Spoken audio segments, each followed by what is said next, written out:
Hello students, आज हम पढ़ेंगे जेनेटिक ड्रिफ्ट, न्यूट्रल सिलेक्शन और स्पेसिएशन। तो ये दूसरा टॉपिक है हमारा। दो टॉपिक्स आज हम कवर करेंगे। तो ये लास्ट वीडियो होगी एवोल्यूशन के इस चैप्टर की, और इस वीडियो में हम इस चैप्टर को एंड करेंगे। तो चलिए स्टार्ट करते हैं।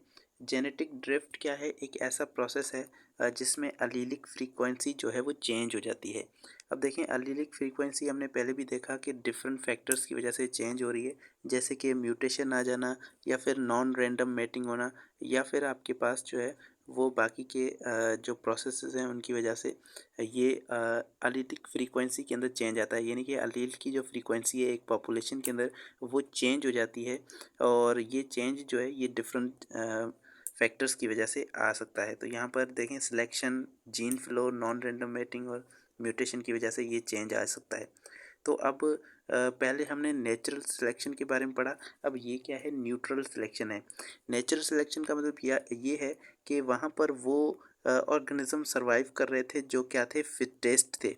जो फिट ऑर्गेनिज्म हैं वही वहाँ पर सर्वाइव कर रहे थे, यानी कि उसको क्या कर रही थी? नेचर सेलेक्ट कर रही थी।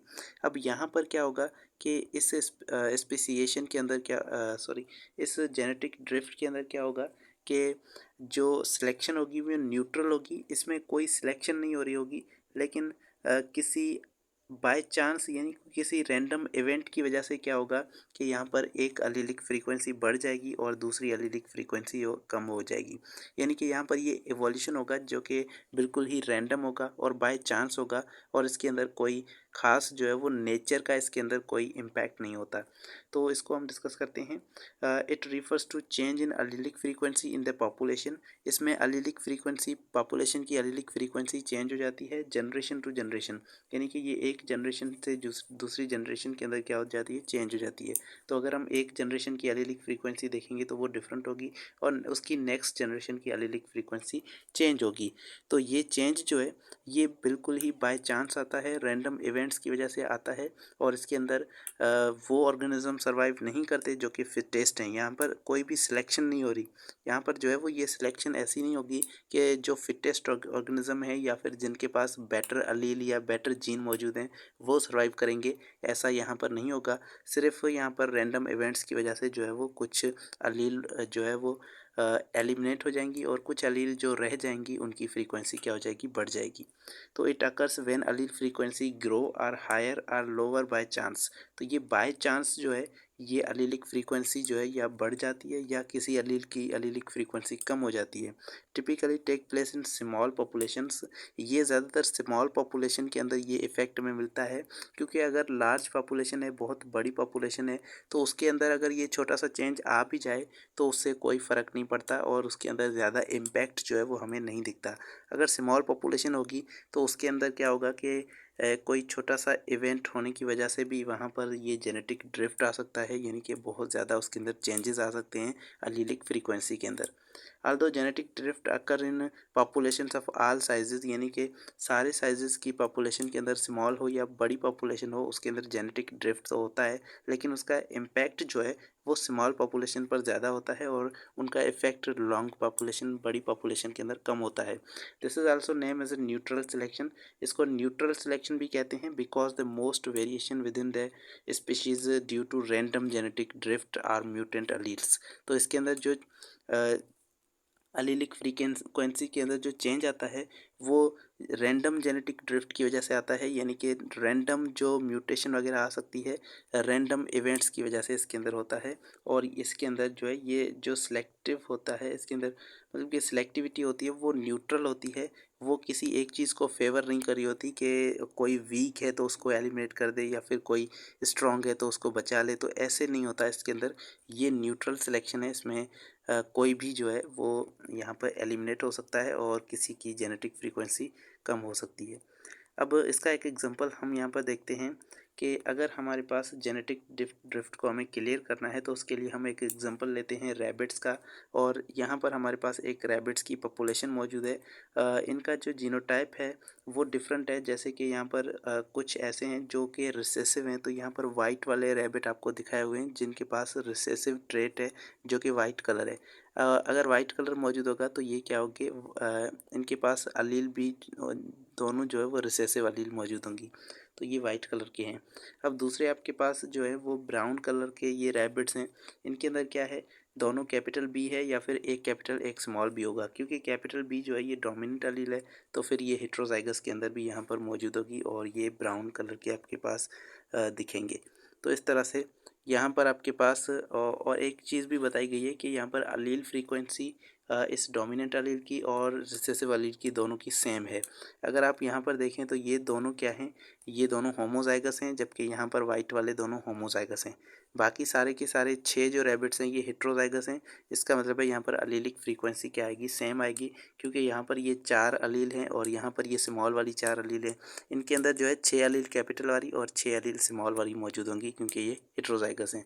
तो इस तरह से जो अलीलिक फ्रीक्वेंसी अगर आप निकालेंगे तो यहाँ पर टोटल जो कैपिटल अलील है वो 10 हैं और स्मॉल अलील स्मॉल को छोड़ दें, अभी यहाँ पर कैपिटल वाली कितनी है, 10 हैं, और टोटल कितनी अलील है, यहाँ पर टोटल जो है वो 20 अलील मौजूद हैं। तो यहाँ पर अलीलिक फ्रीक्वेंसी फिर से क्या होगी, 0.5।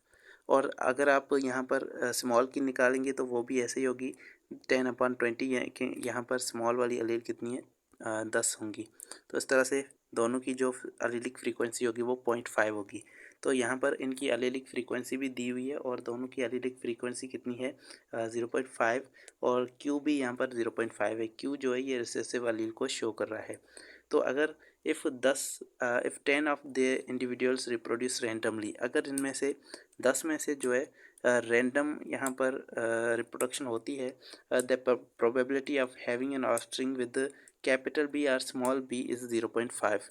क्योंकि यहाँ पर अगर किसी भी एक इंडिविजुअल का जो है वो किसी दूसरे रैंडम इंडिविजुअल के साथ अगर क्रॉस होता है या फिर रिप्रोडक्शन होती है, अगर किसी भी इंडिविजुअल का जो है वो रैंडमली अगर यहाँ पर रिप्रोडक्शन होती है, तो जो चांस होगा जो अलील फ्रीक्वेंसी का चांस होगा कैपिटल का और स्मॉल का ऑफस्प्रिंग के अंदर वो सेम होगा दोनों के अंदर, और वो फिर से 0.5 होगा। क्योंकि आपके पास अगर रैंडम यहाँ पर मेटिंग हो रही है तो अलील फ्रीक्वेंसी सेम होती है। ये हमारे पास पहले हमें बताया गया है हार्डी वेनबर्ग प्रिंसिपल के अंदर। तो यहाँ पर रैंडम रैंडम यहाँ पर जो रिप्रोडक्शन होगी उसकी वजह से क्या होगा कि अलील फ्रीक्वेंसी सेम होगी। लेकिन अगर यहाँ पर कुछ बाय चांस अगर कोई यहाँ पर जो है वो चेंज आता है, सपोज़ कि यहाँ पर 5 जो रैबिट्स हैं वो यहाँ पर मर जाते हैं, या 5 रैबिट यहाँ पर ये एलिमिनेट हो जाते हैं। तो अब यहाँ पर ये 5 रैबिट्स जो है ये गए, बाकी के सिर्फ 5 रैबिट आपके पास बचे हैं जो कि यहाँ पर अब रिप्रोडक्शन करेंगे। तो इनकी रिप्रोडक्शन जो है वो आपस में होगी। तो इनसे जब रिप्रोडक्शन इनकी हुई तो हमारे पास जो ऑफस्प्रिंग प्रोड्यूस होंगे उनके अंदर देखें यहाँ पर कितनी है, यहाँ पर जो रेड कलर है, अब यहाँ पर कैपिटल बी की जो अलील फ्रीक्वेंसी है वो बढ़ गई है, जबकि स्मॉल बी की जो अलील फ्रीक्वेंसी है वो कम हो गई है। तो अब यहाँ पर अलील फ्रीक्वेंसी क्या हो गई है, 7, और यहाँ पर 3 हो गई है। अब ऐसा क्यों हुआ, ये जो है प्योरली बाय चांस हुआ है कि 5 जो रैबिट्स हैं उन्होंने रिप्रोडक्शन की, और बाकी के जो 5 रैबिट्स थे वो या तो वो मर गए या फिर उन्हें जो है वो कोई शिकारी वगैरह पकड़ के ले गया। यानी कि किसी रैंडम इवेंट्स की वजह से ये 5 जो रैबिट्स थे ये चले गए और बाकी के 5 बचने वाले रैबिट्स ने रिप्रोडक्शन की, जिसकी वजह से यहाँ पर जो कैपिटल वाली अलील फ्रीक्वेंसी थी वो बढ़ गई, यानी कि ब्राउन वाले जो रैबिट्स थे उनकी फ्रीक्वेंसी बढ़ गई। तो ये बढ़ी क्यों, क्योंकि यहाँ पर कोई रैंडम इवेंट हुआ जिसकी वजह से सिर्फ 5 ही ये 5 ही रैबिट्स जो है ये रिप्रोडक्शन कर पाए। तो ये कहलाता है जेनेटिक ड्रिफ्ट, जिसके अंदर वो कोई किसी रैंडम इवेंट की वजह से अलील फ्रीक्वेंसी बढ़ जाती है या फिर कम हो जाती है। अब इसके अंदर भी यहाँ पर सपोज़ कि सारे जो है वो बाकी के रिप्रोडक्शन नहीं कर पाते किसी भी वजह से, और यहाँ पर सिर्फ 2 ही जो है ये 2 ही रैबिट्स बचते हैं। तो अगर ये 2 ही रैबिट आपस में अगर रिप्रोडक्शन करेंगे तो यहाँ पर जितने भी बनने वाले जो ऑफस्प्रिंग होंगे वो सारे जो है वो कैपिटल बी के साथ होंगे, और यहाँ पर अलील फ्रीक्वेंसी जो होगी वो बी की क्या होगी, वो 100% होगी, यानी कि 1 होगी, जबकि क्यू की जो है वो बिल्कुल ही 0 हो जाएगी। तो यहाँ पर अलील फ्रीक्वेंसी ऑफ स्मॉल बी जो है वो बिल्कुल ही 0 हो चुकी है, और ये आपके पास जेनेटिक ड्रिफ्ट की वजह से यहाँ पर हुआ है। तो अब इसको देखें कि so the frequency of capital B is, यहाँ पर 0.5 थी, इसके अंदर 0.7 थी, और जो स्मॉल बी है उसका 0.3 थी। और अगर यहाँ पर आपके पास फिर से जो है वो सिर्फ 2 ही रैबिट्स जो है वो आपस में रिप्रोडक्शन कर पाते हैं, तो उसकी वजह से सेकंड जनरेशन के अंदर क्या होगा कि बी जो है वो कम्प्लीटली लॉस्ट हो जाएगी और स्मॉल बी जो है यहाँ पर कम्प्लीटली ख़त्म हो जाएगी। तो ये प्रोसेस जेनेटिक ड्रिफ्ट कहलाता है। तो इसके अंदर भी दो इफ़ेक्ट्स हैं हमारे पास, दो प्रोसेसेस हैं जिनकी वजह से ये जेनेटिक ड्रिफ्ट आ सकता है। एक को हम कहते हैं बॉटलनेक इफ़ेक्ट। तो बॉटलनेक इफ़ेक्ट क्या है?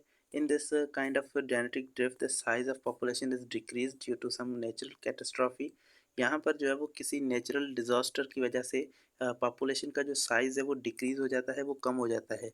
तो अगर साइज़ डिक्रीज़ हो गया तो उसके अंदर क्या होगा कि कुछ ख़ास किस्म के जो अ, होंगे, कुछ ख़ास किस्म के जो ऑफ़स्प्रिंग होंगे, ख़ास किस्म के जो एनिमल्स या फिर कोई भी ऑर्गेनिज़्म होंगे वो क्या हो जाएँगे, वो एलिमिनेट हो जाएँगे और सिर्फ़ जो एनिमल्स बचेंगे वो रिप्रोडक्शन करेंगे और उनकी वजह से वहाँ पर जो है वो उनकी एलील फ्रीक्वेंसी क्या हो जाएगी, बढ़ जाएगी। तो किसी कैटास्ट्रॉफ़ी, किसी वोल्केनो वगैरह या फिर वोल्केनिक इरप्शन हो या फिर कोई अर्थक्वेक आ जाए या फिर फूड की वजह से किनको किसी ऑर्गेनिज़्म को फूड ना मिले तो भी वो क्या हो जाएँगे, मर जाएँगे।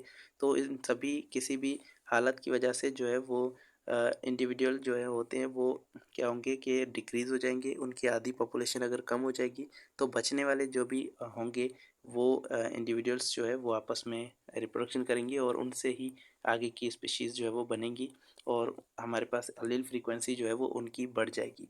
तो number of individuals would be eliminated leaving behind a few individuals. तो बहुत सारे इंडिविजुअल्स यहाँ पर निकल जाएँगे और कुछ ही जो बचेंगे वो रिप्रोड्यूस करेंगे, जिसकी वजह से यहाँ पर क्या होगा कि वहाँ पर सिलेक्टिव जो यहाँ पर बचने वाले हैं, जो सर्वाइविंग पॉपुलेशन है, उनकी एलील की फ्रीक्वेंसी बढ़ जाएगी। तो यहाँ पर ये बॉटल से इनको समझाया गया है कि अगर यहाँ से हम जो है इसके अंदर से कुछ बाल्स को बाहर निकालें तो इनके अंदर, इस होल के अंदर से जो भी बॉल जो है वो बाहर आ सकते हैं, इस छोटे के टाइम के हिसाब से वो आ जाएँगे, बाकी के सारे जो है वो इसके अंदर ही रह जाएँगे। तो जो बाहर आ गए हैं उन्हें हम कहते हैं ये सर्वाइविंग पॉपुलेशन है, यानी कि ये बच गई है ये पॉपुलेशन। तो इसमें जो भी बचने वाली पॉपुलेशन के अंदर जो भी क्या होगा कि अलील होंगे वो उनकी अलील फ्रीक्वेंसी क्या हो जाएगी, बढ़ जाएगी। तो सपोज़ इस पॉपुलेशन में दोनों कैपिटल बी वाले जो ऑर्गेनिज़्म थे, तो अब इनकी कैपिटल बी की जो अलील पॉपुलेशन है वो क्या हो जाएगी, बढ़ जाएगी, अलील की फ्रीक्वेंसी बढ़ जाएगी। तो ये कुछ इस तरह से बॉटलनेक इफ़ेक्ट जो है वो जेनेटिक ड्रिफ्ट करवाता है। तो जेनेटिक ड्रिफ्ट का एक ये काज़ है जिसके अंदर क्या होता है, पॉपुलेशन डिक्रीज़ हो जाती है। तो इसके अंदर आप देखें कि यहाँ पर जो ऑफ़स्प्रिंग बच गए हैं, इनके अंदर जो इंडिविजुअल्स बच गए हैं, उनके अंदर कोई ख़ास सिलेक्शन नहीं हुई हो। ये जो है ये ऐसे ऑर्गेनिज़म्स नहीं है जो क्या हो फिटेस्ट हो, ये फिट ऑर्गेनिज़म्स नहीं है। इनके अंदर कोई ख़ास एबिलिटी मौजूद नहीं है, लेकिन ये सिर्फ़ जो है वो बाय चांस जो है ये बच गए और ये बाकी के सारे बाय चांस एलिमिनेट हो गए। दूसरा इफ़ेक्ट है फाउंडर्स इफ़ेक्ट, जिसके अंदर क्या होता है कि बड़ी पॉपुलेशन के अंदर से एक छोटी सी पॉपुलेशन या फिर दो चार ऑर्गेनिज्म जो है वो जोग्राफिकली सेपरेट हो जाते हैं उस बड़ी पॉपुलेशन से, यानी कि वो किसी दूसरे एक ऐसे एरिया के अंदर चले जाएं, वहाँ पर जो है ये दो ही चार ऑर्गेनिज्म जो है ये वहाँ पर पहुँच पाएँ। तो उस एरिया के अंदर क्या होगा कि अब ये नई स्पीशी के अंदर जन्म लेंगे, वहाँ पर ये जो है अब बहुत बड़े बैरियर आ चुके होंगे, ये क्योंकि आइसोलेट हो गए हैं इस बड़ी पॉपुलेशन से, तो अब वहाँ पर ये जो है वो खुद से रिप्रोडक्शन करेंगे और उनकी ही खुद की पॉपुलेशन के अंदर वो उनके अंदर जिस भी ट्रेट वाले ऑर्गेनिज्म होंगे वो अब अपने आप से, यानी कि खुद से ही वो रिप्रोडक्शन कर रहे होंगे वहाँ पे, तो उसके अंदर से वैसी कैरेक्टरिस्टिक्स डेवलप होती जाएंगी। कोई ख़ास कैरेक्टर होगा जो कि क्या होगा कि उनके अंदर मौजूद होगा, तो उसकी फ्रीक्वेंसी बढ़ जाएगी और इस तरह आहिस्ता आहिस्ता जो है आपके पास जो है वो फ्यू न्यू जनरेशन, यानी कि आपके पास यहाँ पर अलील फ्रीक्वेंसी जो है वो किसी खास जीन की बढ़ जाएगी और उसकी वजह से यहाँ पर देखें कि सिर्फ जो ये पिंक वाले हैं, पर्पल वाले, ये यहाँ पर जो है इसकी तादाद बढ़ चुकी है और रेड वाले जो है ये बिल्कुल ही एलिमिनेट हो गए हैं। तो यहाँ पर जो है कुछ इस तरह से इस चीज़ को हम कहते हैं फाउंडर्स इफ़ेक्ट, और इस तरह से ये अलील की फ्रीक्वेंसी चेंज होती है और किसी रैंडम इवेंट की वजह से। ये जेनेटिक ड्रिफ्ट का दूसरा मेथड है। उसके बाद हम स्पेसिएशन को डिस्कस करते हैं, ये हमारा लास्ट टॉपिक है। स्पेसिएशन क्या है? स्पेसिएशन एक ऐसा प्रोसेस है जिसमें स्पीशीज़ बनती हैं। तो ये कैसे होता है? स्पीशीज़ का बनना जो है ये एक बहुत बड़ा प्रोसेस है जिसमें ग्रेजुअल जो है वो चेंजेस आते हैं स्पीशी के अंदर, और ये ग्रेजुअल चेंजेस की वजह से वो बिल्कुल ही डिफरेंट हो जाते हैं ओरिजिनल पॉपुलेशन से, और इस तरह से वो जो है एक नई पॉपुलेशन वहाँ पर जो है वो बन जाती है, एक न्यू स्पीशी वहाँ पर बन जाती है। तो इसका मैकेनिज़्म कैसे है इसको भी हम डिस्कस करेंगे, इसके टाइप्स को भी यहाँ पर डिस्कस करते हैं।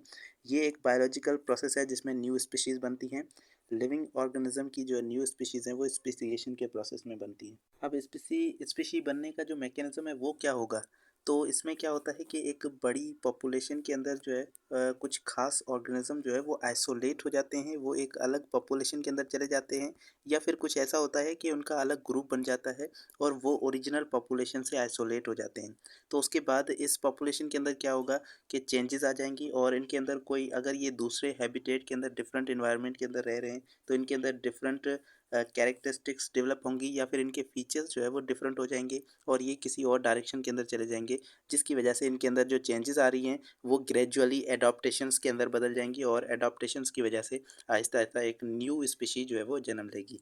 यहाँ पर रिप्रोडक्टिव आइसोलेशन भी हो सकती है, यानी कि वो ओरिजिनल पॉपुलेशन के साथ ये वाली छोटी पॉपुलेशन जो है ये ओरिजिनल पॉपुलेशन के साथ रिप्रोडक्शन नहीं कर पाएगी, सिर्फ ये सेल्फ रिप्रोडक्शन यहाँ पर ही खुद से ही ये इस पॉपुलेशन के अंदर ही ये रिप्रोडक्शन करेंगी, जिसकी वजह से यहाँ पर जो इनके अंदर जो कैरेक्टरिस्टिक्स होंगी वो यहाँ पर नहीं होंगी, और इनके अंदर कुछ अलग ही कैरेक्टरिस्टिक्स डेवलप होंगी, जिसकी वजह से यहाँ पर स्पीशीज़ बन जाती हैं। तो यहाँ पर डिफरेंट प्रोसेसेस हैं स्पीशी बनने के, जैसे कि एलोपैट्रिक, और ये दूसरा हमारे पास है सिम्पैट्रिक और पेरीपैट्रिक एंड पैरापैट्रिक। तो ये 4 मेथड्स हैं स्पीशी बनने के, जिन्हें हम सिम्पैट्रिक स्पेसिएशन कहते हैं, और दूसरे आपके पास होते हैं पेरीपैट्रिक स्पेसिएशन, पैरापैट्रिक और एलोपैट्रिक स्पेसिएशन। तो 4 मेथड्स हैं, इनको डिस्कस करते हैं। सबसे पहला मेथड है सिम्पैट्रिक स्पेसिएशन। इसके अंदर क्या होता है कि in this case one population of species occupy the same geographical area become distinctly different from each other, यानी कि यहाँ पर क्या होता है कि एक ही पॉपुलेशन के अंदर जो है वो कुछ ऑर्गेनिज्म ऐसे होंगे जिनके अंदर कुछ अलग ही कैरेक्टरिस्टिक्स डेवलप हो जाएंगी म्यूटेशन की वजह से, या किसी जेनेटिक ड्रिफ्ट की वजह से उनके अंदर कुछ खास चेंजेस आ जाएंगी, और उन चेंजेस की वजह से क्या होगा कि वो जो है वो ओरिजिनल पॉपुलेशन के साथ मेट नहीं कर पाएंगे, यानी कि यहाँ पर जो दूसरी ओरिजिनल पॉपुलेशन थी उसके साथ ये मेटिंग नहीं कर पाएंगे। तो अब क्या होगा कि एकदम से ये आपके पास जो पॉपुलेशन थी ये पॉपुलेशन थोड़ी डिफरेंट हो गई ओरिजिनल पॉपुलेशन से, और इसके अंदर जो है कुछ खास कैरेक्टरिस्टिक्स आ गए, जिसकी वजह से ये ओरिजिनल पॉपुलेशन के साथ मेटिंग नहीं कर पा रहे हैं। तो अगर ये मेटिंग नहीं कर पा रहे हैं तो इनके जो कैरेक्टरिस्टिक्स हैं, ओरिजिनल पॉपुलेशन के जो कैरेक्टरिस्टिक्स हैं वो इनके अंदर ट्रांसमिट नहीं होंगे, और इनके अंदर कुछ अपने ही खास कैरेक्टरिस्टिक्स डेवलप होंगे, जिसकी वजह से डिफरेंट चेंजेस आ जाएंगी। यहाँ पर डिफरेंट तरह की चेंजेस आ सकती हैं, जैसे कि सिम्पैट्रिक स्पीशी के अंदर जो है वो पॉलीप्लॉइडी, ये एक रीज़न हो सकता है कि यहाँ पर जो है जो इसके अंदर ऑर्गेनिजम्स थे, इन ऑर्गेनिजम्स के अंदर क्या चेंज आया होगा, पॉलीप्लॉइडी हो सकती है, यानी कि डिप्लॉयड जो ऑर्गेनिज्म डिप्लॉयड हैं वो ट्रिप्लॉयड हो सकते हैं, या फिर वो टेट्राप्लॉयड हो सकते हैं, उनके अंदर क्रोमोसोम का जो पेयरिंग नंबर है वो बढ़ सकता है, या फिर हैबिटेट डिफरेंशिएशन हो सकती है, उनका हैबिटेट चेंज हो सकता है। अगर हैबिटेट चेंज हो गया तो वो क्या करेंगे कि अगर कोई पहले ऑर्गेनिज्म जो है वो टेरेस्ट्रियल एनिमल था और उसके बाद अब वो हो सकता है कि वो वाटर के अंदर रहने लग जाए, एक्वाटिक में बदल जाए, तो अब अगर वो एक्वाटिक के अंदर बदल गया तो वो ओरिजिनल के साथ मेटिंग नहीं कर पाएगा।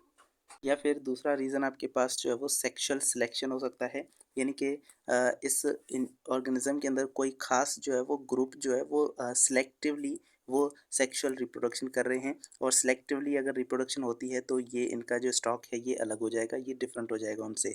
तो इस तरह से मतलब कि कोई भी ऐसी चीज़ जो कि मेन पॉपुलेशन से किसी खास ग्रुप को जो है वो अलग कर दे, और उसके बाद इसके अंदर जो है वो जो चेंजेस आएंगी, अगर रिप्रोडक्टिवली भी वो इस बड़ी पॉपुलेशन से अगर आइसोलेट हो रहा है तो फिर ये जो है इसके अंदर से एक न्यू स्पीशी जन्म लेगी, और ये मेथड सिम्पैट्रिक स्पेसिएशन कहलाता है। तो इसके अंदर भी आप यहाँ पर देख सकते हैं कि इस पॉपुलेशन के अंदर क्या हुआ कि यहाँ पर कोई जेनेटिक पॉलीमॉर्फिज्म आ गया, यानी कि पॉलीप्लॉइडी, या फिर कोई भी ऐसी चीज़ जो कि जेनेटिक मेकअप के अंदर चेंज आ गया, जिसकी वजह से इसके अंदर पॉपुलेशन के अंदर एक दूसरी पॉपुलेशन बन गई, यानी कि एक ओरिजिनल पॉपुलेशन थी उसके अंदर से एक दूसरी पॉपुलेशन बन गई जिसके कुछ खास कैरेक्टरिस्टिक थे, जिनके कैरेक्टरिस्टिक्स ओरिजिनल पॉपुलेशन से अलग थे। तो उसकी इस तरह से ये इनके क्योंकि कैरेक्टरिस्टिक्स अलग हैं तो ये एक न्यू स्पीशी जो है वो यहाँ पर कहलाएगी, और न्यू स्पीशी यहाँ पर बन चुकी है। तो ये सिम्पैट्रिक स्पेसिएशन कहलाता है। उसके बाद है एलोपैट्रिक स्पेसिएशन। इसके अंदर क्या होता है कि पॉपुलेशन जो है वो ज्योग्राफिकली सेपरेट हो जाती है। अगर हमारे पास एक पूरी यहाँ पर पॉपुलेशन रह रही है तो कुछ उनके अंदर अगर बैरियर आ गए तो क्या होगा कि वो 2 हिस्सों में बढ़ जाएगी, वो सेपरेट हो जाएगी। यहाँ पर ये बैरियर जो है ये डिफरेंट तरह के नेचुरल या फिर कोई आर्टिफिशियल बैरियर हो सकते हैं। इंसान भी एनिमल्स के अंदर ये इस बैरियर्स जो है वो क्रिएट कर सकते हैं। तो ये कोई भी बैरियर यहाँ पर आ जाए और ज्योग्राफिकली यानी कि वो जिस रीजन में रह रहे हैं वो रीजन ही बट जाए दो हिस्सों में, तो ये एक्चुअली यहाँ पर आइसोलेशन आ जाती है। तो इस तरह से क्या होगा कि वो जो है रिप्रोडक्टिवली भी आइसोलेट हो जाएंगे, क्योंकि वो आपस में रह ही नहीं पा रहे हैं। तो यहाँ पर रिप्रोडक्टिव आइसोलेशन होगी, यानी कि वो आपस में रिप्रोडक्शन नहीं कर पाएंगे। दो ग्रुप में जो है वो ऑर्गेनिज्म बट जाएंगे और आपस में रिप्रोडक्शन नहीं कर पाएंगे, तो उनके अंदर जीन फ्लो जो है वो रुक जाएगा, यानी कि जीन एक पॉपुलेशन से दूसरी पॉपुलेशन के अंदर नहीं जा पाएगा, रुक जाएगा। और इस तरह से इन्वायरमेंटल फैक्टर्स की वजह से दोनों पर इन्वायरमेंटल फैक्टर्स भी डिफरेंट तरह से अफेक्ट करेंगे, जिसकी वजह से उनके अंदर एक न्यू स्पीशी जो है वो बन सकती है। तो ये प्रोसेस जो है वो एलोपैट्रिक स्पेसिएशन कहलाता है। तो यहाँ पर ये एलोपैट्रिक स्पेसिएशन दिखाया हुआ है। यहाँ पर ये पॉपुलेशन है जिसके अंदर दो हिस्सों में ये बट गई, बैरियर की वजह से या किसी ज्योग्राफिकल आइसोलेशन की वजह से। अब इसके अंदर जो चेंज आया है वो इस पॉपुलेशन के अंदर आया है और ये पॉपुलेशन सेम है, तो इस तरह से आपके पास ये पॉपुलेशन जो है ये इसके अंदर एक न्यू स्पीशी बन गई। उसके बाद दूसरा हमारे पास जो प्रोसेस है स्पेसिएशन का वो है पेरीपेट्रिक स्पेसिएशन। अब इसके अंदर क्या होता है कि small group of individuals break off from the larger population. एक बड़ी पॉपुलेशन थी, उसमें से छोटे जो ग्रुप है वो अलग हो गए, यानी कि ब्रेक ऑफ हो गए। वो इस स्पीशी से जो है वो अलग हो गए। अब एक अपनी ही छोटी सी पॉपुलेशन उन्होंने बना ली और वो अब ये न्यू स्पीशी के अंदर डेवलप हो जाएंगे। तो ये प्रोसेस पेरीपेट्रिक स्पेसिएशन कहलाता है। Like allopatric speciation, although there is a geographical isolation exists in this kind of speciation। तो यहाँ पर जैसे कि एलोपैट्रिक स्पीशी के अंदर हमने देखा कि वहाँ पर भी दो जो है वो हिस्से बन रहे थे एक पॉपुलेशन के, तो यहाँ पर भी ऐसा ही हो रहा है, लेकिन इसके अंदर जो है वो ज्योग्राफिकल आइसोलेशंस भी आ सकती हैं इसके अंदर। It differs in the way separated group is much smaller. इसके अंदर कुछ ऐसा होता है कि यहाँ पर बहुत बड़ी पॉपुलेशन थी जिसके अंदर बहुत छोटा सा हिस्सा जो है वो पॉपुलेशन का यहाँ पर अलग हुआ है और इसमें से एक न्यू स्पीशी बनेगी। वहाँ पर जो है वो एक पूरी पॉपुलेशन ही दो हिस्सों में बट रही थी। तो ये पेरीपेट्रिक और एलोपैट्रिक स्पेसिएशन के अंदर डिफरेंस है। उसके बाद है पैरापेट्रिक स्पेसिएशन। इसके अंदर क्या होता है, the population are not geographically isolated. इसके अंदर पॉपुलेशन जियोग्राफिकली आइसोलेट नहीं होती, लेकिन जो है वो but they inter in a quite different habitat. यहाँ पर उसी सेम एरिया के अंदर वो किसी डिफरेंट हैबिटेट के अंदर जो है वो रह जाते हैं। जैसे कि अगर कोई ऑर्गेनिज्म जो है वो पानी के अंदर, यहाँ पर पहले टेरेस्ट्रियल ऑर्गेनिज्म था लेकिन अब वो पानी के अंदर अडॉप्ट हो चुका है, अब वो पानी के अंदर रहता है, तो वो अब वो ओरिजिनल से जो है वो मेटिंग वगैरह नहीं करेगा, क्योंकि वो उनका हैबिटेट ही डिफरेंट हो गया है। तो अब हैबिटेट के डिफरेंस की वजह से जो है वो पेरेंट स्पीशी से वो पहले तो पेरेंट स्पीशी यानी कि ये सेम एरिया में तो होंगे लेकिन उनका हैबिटेट डिफरेंट हो जाएगा, जिसकी वजह से वो मेटिंग भी नहीं करेंगे और इंटरब्रीड वहाँ पर नहीं कर पाएंगे। उसके बाद क्योंकि उनका हैबिटेट डिफरेंट है तो उसकी वजह से उनके अंदर डिस्टिंक्ट फीचर्स डेवलप होंगे, यानी कि दोनों के अंदर अलग अलग तरह के फीचर्स डेवलप होंगे हैबिटेट्स की वजह से। और रिप्रोडक्टिव आइसोलेशंस भी होंगी यहाँ पर, क्योंकि वो डिफरेंट हैबिटेट के अंदर रह रहे हैं। तो यहाँ पर उनका जो बिहेवियर है वो डिफरेंट होगा। यहाँ पर ज्योग्राफिकल आइसोलेशंस नहीं होंगी, लेकिन यहाँ पर बिहेवियरल आइसोलेशंस होंगी। उनका बिहेवियर डिफरेंट हो जाएगा, तो इसीलिए वो इंटरब्रीड नहीं करेंगे वहाँ पर, और इसकी वजह से यहाँ पर जो है वो डिफरेंट स्पीशी बन जाएगी। For instance it is observe in living in plants living on boundaries with distinct climates. ये जो है ज़्यादातर प्लांट्स के अंदर होती है, जैसे कि कोई प्लांट ऐसे हैं जो कि बाउंड्रीज़ पर रह रहे हैं और उनकी क्लाइमेट डिफरेंट है और वो फ्लावर देते हैं किसी डिफरेंट टाइम्स पे। तो इस तरह से वो ओरिजिनल जो हमारे पास प्लांट्स होंगे, देखें दो तरह के प्लांट हैं। एक प्लांट हैं जो बाउंड्रीज़ पे रह रहे हैं, उनका क्लाइमेट डिफरेंट है, तो उसकी वजह से वो डिफरेंट टाइम पे फ्लावर दे रहे हैं। अब ये जब फ्लावर यहाँ पर दे रहे हैं, तो यहाँ पर जो दूसरी स्पीशी है, ओरिजिनल स्पीशी है, वो यहाँ पर जो है वो किसी और टाइम में फ्लावर देती है। तो इस तरह से दोनों की रिप्रोडक्शन नहीं हो पाएगी और इस तरह से ये दोनों अलग अलग यहाँ पर इंटरब्रीड नहीं कर पाएंगे, जिसकी वजह से अलग जो है वो यहाँ पर स्पीशीज़ बनेंगी और दो स्पीशी बन जाएंगी यहाँ पर। अब यहाँ पर देखें ये पेरीपेट्रिक स्पेसिएशन है, जिसके अंदर यहाँ पर छोटी सी पॉपुलेशन अलग हो गई, आइसोलेट हो गई। उसकी वजह से इस पॉपुलेशन का क्योंकि हैबिटेट चेंज था, इसकी वजह से यहाँ पर क्या हुआ कि इसके अंदर डिफरेंट फीचर्स आ गए और ये अलग पॉपुलेशन बन गई। और पैरापेट्रिक के अंदर क्या हुआ कि यहाँ पर जो है वो इनके अंदर सेम एरिया में रह रहे हैं लेकिन हैबिटेट डिफरेंट हो गया। यहाँ पर हमारे पास पेरीपेट्रिक के अंदर हैबिटेट चेंज नहीं होता, लेकिन यहाँ पर पैरापेट्री के अंदर हैबिटेट जो है वो चेंज हो जाता है, जिसकी वजह से न्यू स्पीशी यहाँ पर बनती है। और पेरीपेट्री के अंदर जो है वो हैबिटेट सेम है, लेकिन यहाँ पर पॉपुलेशन जो है वो अलग हो गई है। छोटी सी पॉपुलेशन इससे अलग होकर एक न्यू स्पीशी के अंदर कन्वर्ट हो गई। तो ये कुछ मेथड्स है जिससे स्पेसिएशन का प्रोसेस होता है। और इस लेक्चर के साथ ये हमारा जो चैप्टर है ये मुकम्मल हुआ। Thank you so much.